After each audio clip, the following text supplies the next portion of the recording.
What if a single act of kindness could completely change your destiny? This is the story of Maya Johnson, a 13-year-old black girl who had nothing but a few coins in her pocket and hunger in her stomach. On that day, she was ready to spend the little money she had on her first proper meal in days. But instead of satisfying her hunger, Maya came across a lost little girl crying for her mother. While dozens of people passed by without stopping, Maya made a choice that would test her heart: to give away the very meal she had been dreaming of. What she didn't know was that someone important was secretly watching, and that this simple act of sacrifice would set into motion a chain of events she never could have imagined. Maya Johnson lived in one of the rougher neighborhoods on the outskirts of the city. Her mother worked double shifts at a laundromat, while her grandmother, who raised Maya after her father left, constantly reminded her, "Baby, the world may give you little, but what you do with that little is what defines you." Those words echoed in Maya's heart each day as she tried to carry herself with dignity, despite the hardship she faced. On that Saturday morning, Maya had managed to save up exactly $7. For weeks, she washed cars, helped neighbors carry groceries, and even collected empty bottles to trade in for coins. It wasn't much, but for Maya, it meant hope. Hope for a warm sandwich, maybe even a small drink, and just a few minutes to feel like any other teenager who didn't have to think about hunger. Downtown, the city was alive with its usual buzz. Street musicians strumming guitars near the fountain, children chasing pigeons, and vendors shouting out deals on hot dogs and pretzels. Maya's stomach growled as she passed the food stalls, the smell of grilled onions and fresh bread making her mouth water. She clutched the folded bills tightly in her hand, afraid they might slip away like so many opportunities had in her life. But as she approached the sandwich truck, she froze.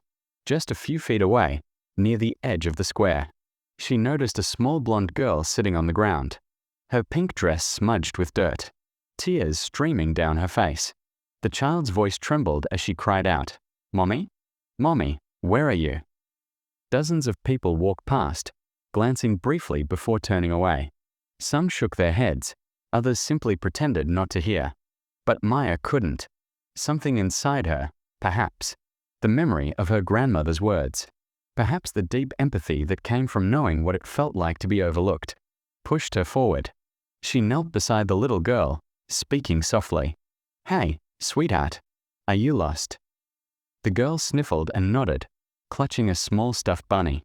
In that moment, Maya forgot about her hunger, her sandwich, her hard-earned $7. She only saw a frightened child who needed someone to care. The little girl's name was Katie. She could barely get the words out between sobs, hiccuping as she clutched her stuffed bunny tighter. "I was with Mommy. Then I saw a puppy, and now I can't find her." Her voice broke with panic. Maya gently wiped Katie's tears with the corner of her own sleeve. "Don't worry. We'll find her. I'll help you, okay?" Katie nodded, trusting instantly in the kindness of a stranger.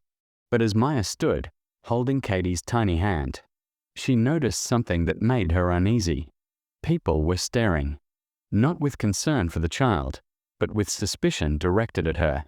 A man muttered under his breath, "What's she doing with that little girl?" Another woman pulled her child closer, whispering, "Looks dangerous." Maya felt the weight of their eyes. Her dark skin and second-hand clothes marked her as different, as someone out of place among the wealthy shoppers in the square. She heard the unspoken accusation in their silence. A black girl holding a white child. Something must be wrong. Her heart pounded, but Katie's trembling hand in hers reminded her that she couldn't back away.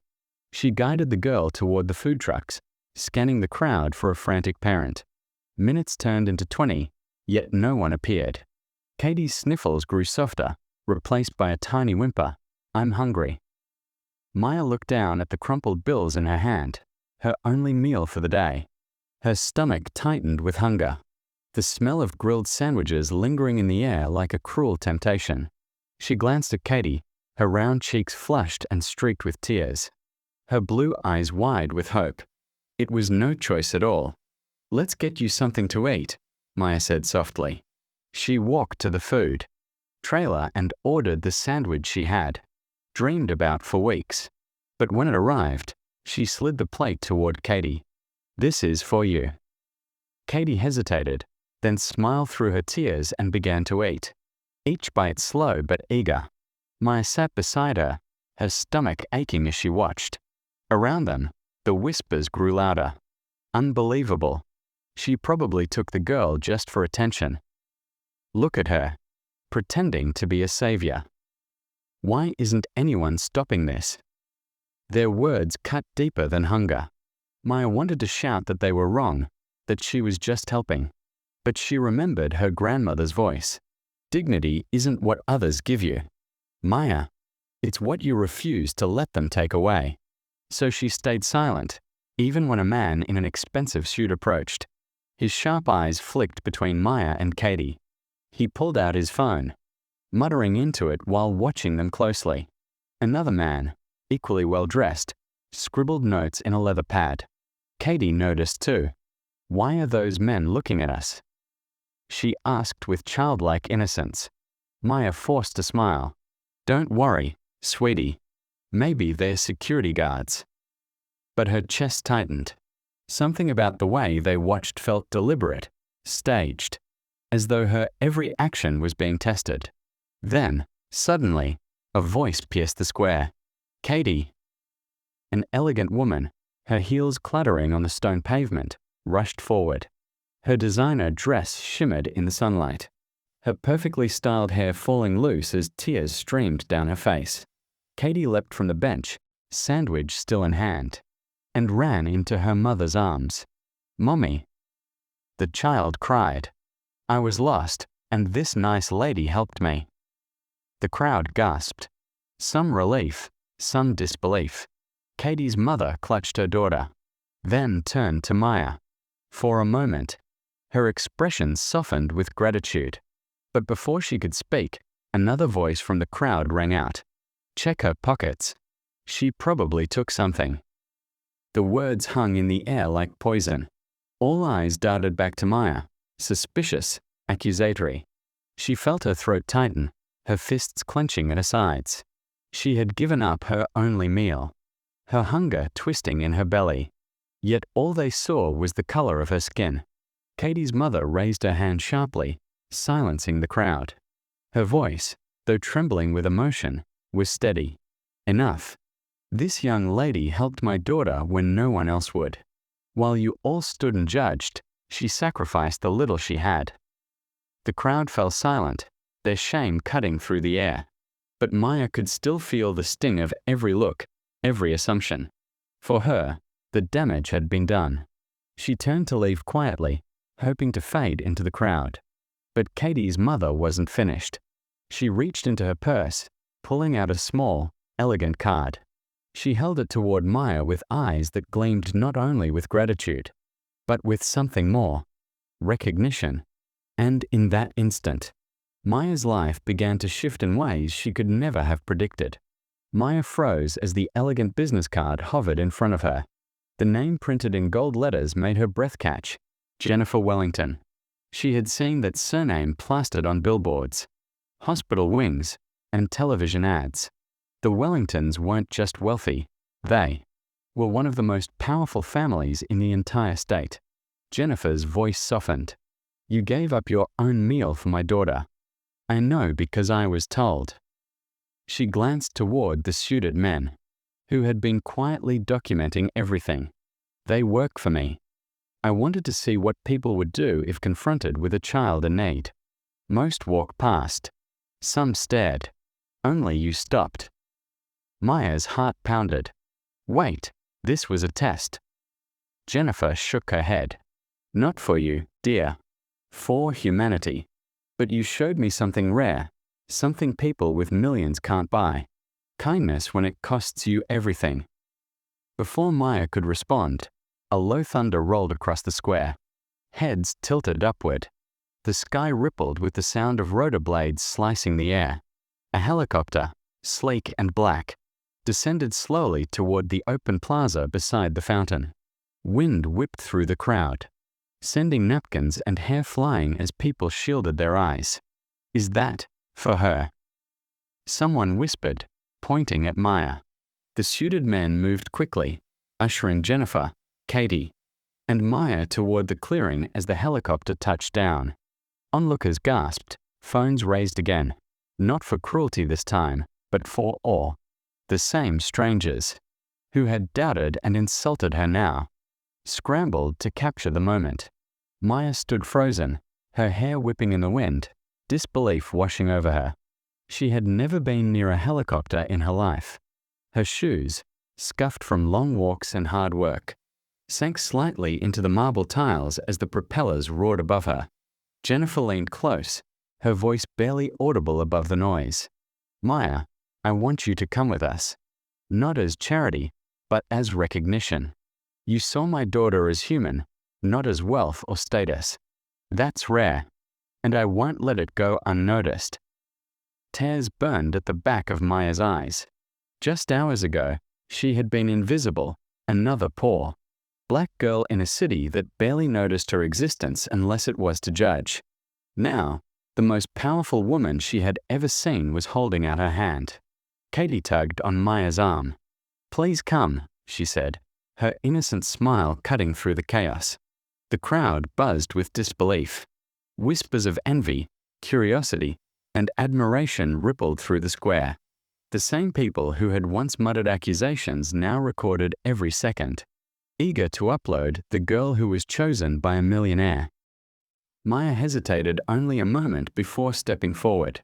The suited men helped her into the helicopter, where leather seats gleamed and the smell of expensive cologne filled the cabin. Jennifer sat opposite her, Katie nestled on her lap, both watching Maya as if she had just shifted the axis of their world.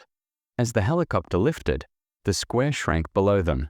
The crowd looked like ants, their raised phones like glittering stars. Maya pressed her hand against the cool glass window, her heart trembling between fear and hope. Her grandmother's voice echoed in her memory. Those who give even when they have little are the richest of all. For the first time in her life, Maya believed it might be true. The helicopter ride lasted only 15 minutes, but to Maya, it felt like a journey into another world. Her heart raced as the skyline stretched out beneath her, glittering in the late afternoon sun. She sat rigid, clutching the strap of her worn backpack, afraid even to blink in case this was all a dream. When the helicopter finally landed, it wasn't at some corporate building or downtown skyscraper. It touched down on the sprawling, green lawn of a mansion larger than anything Maya had ever seen in her life. The white facade gleamed, fountains sparkled in sunlight, and manicured gardens stretched in every direction. Jennifer took her hand gently. Welcome to my home, Maya. And from now on, think of it as your home too. Maya's knees nearly gave way. I don't understand. Why me? Jennifer smiled warmly. Because in a world full of people who turn away, you turn toward kindness. You chose compassion over hunger, sacrifice over self. That is worth more than gold, more than money. People like you deserve opportunities, not just survival. The front doors opened, and a group of staff hurried out, greeting Jennifer and Katie with respect. Yet when their eyes fell on Maya, no one sneered or dismissed her. They watched quietly, sensing this girl was not a guest but something far greater, someone about to change. Inside the mansion, Maya was given a hot meal, fresh clothes, and a room with windows so large she could see half the city. As she ate slowly, tears blurred her vision. She thought of her grandmother's words, the nights of hunger, the days spent working odd jobs, and how close she had come to spending that $5 on herself. Now, that same act of sacrifice had opened a door she never dreamed existed. Jennifer returned later, sitting across from her with quiet seriousness. Maya, I want to sponsor your education. I want to ensure you have the resources to follow your dreams, whatever they may be. You have character, strength, and heart, and that is exactly what the world needs. Maya pressed a trembling hand to her mouth. For years, She had dreamed of becoming a doctor, of helping people the way no one had helped her mother when she was sick. But she had buried that dream, convinced it was impossible. Now, here was a woman telling her it wasn't just possible, it was waiting. "I don't know how to thank you," Maya whispered. "You already have," Jennifer replied softly, "by showing my daughter what kindness looks like, by reminding me, and everyone who saw you today, that humanity still exists." The impact of that moment rippled far beyond the mansion walls. The crowd who had filmed her sacrifice posted the videos online. By nightfall, millions had seen the girl who gave away her only meal to a stranger. Comments flooded in. Faith in humanity restored. This is what true character looks like. She deserves the world. Maya had no idea she had become a symbol of hope. All she knew was that her grandmother had been right all along. When you give, you never lose. You only grow richer in ways the world can't measure. Her life had changed forever. But more importantly, her story would change the way others saw kindness, sacrifice, and what it truly means to be human. If you've ever faced a moment that changed how you see someone you love, share your story in the comments. Don't forget to like and subscribe for more powerful tales that touch the heart. Thank you for being here.